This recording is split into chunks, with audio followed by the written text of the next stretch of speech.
প্রিয় BCom third সেমিস্টারের ছাত্রছাত্রীরা, আজকে আমি যে বিষয় নিয়ে আলোচনা করব সেটি হচ্ছে তোমাদের যে কনজিউমার বিহেভিয়ার এই সাবজেক্টটি রয়েছে, ভোক্তার আচরণবিধি। এই সাবজেক্ট থেকে আমি তোমাদের অলরেডি চ্যাপ্টার ওয়াইজ সাজেশন দেওয়া শুরু করেছিলাম। তো আজকের আলোচনার বিষয় থাকবে তোমাদের চ্যাপ্টার 4 থেকে কী কী গুরুত্বপূর্ণ প্রশ্ন তোমরা পড়বে সেই প্রশ্নগুলো নিয়ে আলোচনা করব। এবং তোমরা দেখেছো তোমাদের ট্যাক্সে এবং কস্টিং আমি যে থিওরি সাজেশনগুলো দিয়েছিলাম সেগুলো কিন্তু প্রশ্ন অনেকগুলোই এসছে। তো চলো আমি কনজিউমার বিহেভিয়ার থেকে তোমাদের প্রশ্নগুলো বলে দেবো, সেই প্রশ্নগুলো একটু ভালো করে তোমরা কিন্তু করবে।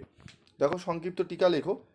প্রথম প্রশ্ন যেটি রয়েছে, স্বাস্থ্যসেবা বিপণন বা স্বাস্থ্যসেবা বিপণনের ধারণা, এর উপাদান ও গুরুত্বগুলি আলোচনা করো। এই প্রশ্নটি ভালো করে পড়বো।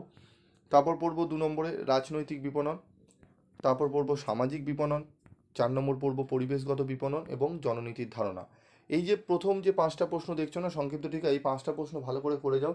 আশা করি 5+5 করে তোমাদের কিন্তু 10 নম্বরে কিন্তু তোমাদের প্রশ্ন কিন্তু হয়ে যাবে। ঠিক আছে, কমপ্লিট কভার হয়ে যাবে এখান থেকে। তো চলো, তারপর রয়েছে আমাদের বিপণনে ভোক্তা সুরক্ষার গুরুত্ব বিপরীত করো। ঠিক আছে, বিপণনে ভোক্তা সুরক্ষার গুরুত্ব বিপরীত করো।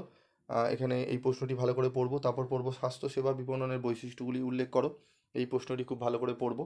এখান থেকে এই যে প্রথম যে 3টে প্রশ্ন রয়েছে, এই প্রথম 3টে প্রশ্ন মানে 1 নম্বরের, 2 নম্বরের এবং 3 নম্বরের, এই প্রশ্নগুলো যদি ভালো করে করে নিতে পারি, আশা করি আমরা অনেক প্রশ্নই কিন্তু কমন পেয়ে যাবো। যেখানে এখান থেকে কিন্তু 10 নম্বরের একটি এবং 5 মার্কসের একটি প্রশ্ন কিন্তু আসবে। ঠিক আছে, এই প্রশ্নগুলো ভালো করে করে নেবে। এখানে আমি বেশি প্রশ্ন রাখিনি, তোমরা এই প্রশ্নগুলো করলেই কমপ্লিট হয়ে যাবে। ঠিক আছে, তো এই ভিডিওতে আমি 4 নম্বর অধ্যায় থেকে এই প্রশ্নগুলোই রেখেছি। এগুলো ভালো করে তোমরা যদি রেডি করে নাও, একদম আমি আশা করি তোমরা এখান থেকে প্রশ্ন কিন্তু কমন পাবে। ঠিক আছে, তো আজকের মতো ভিডিওটি শেষ করছি। দেখা হচ্ছে পরবর্তী ভিডিওতে। সকলে ভালো থেকো, সুস্থ থেকো।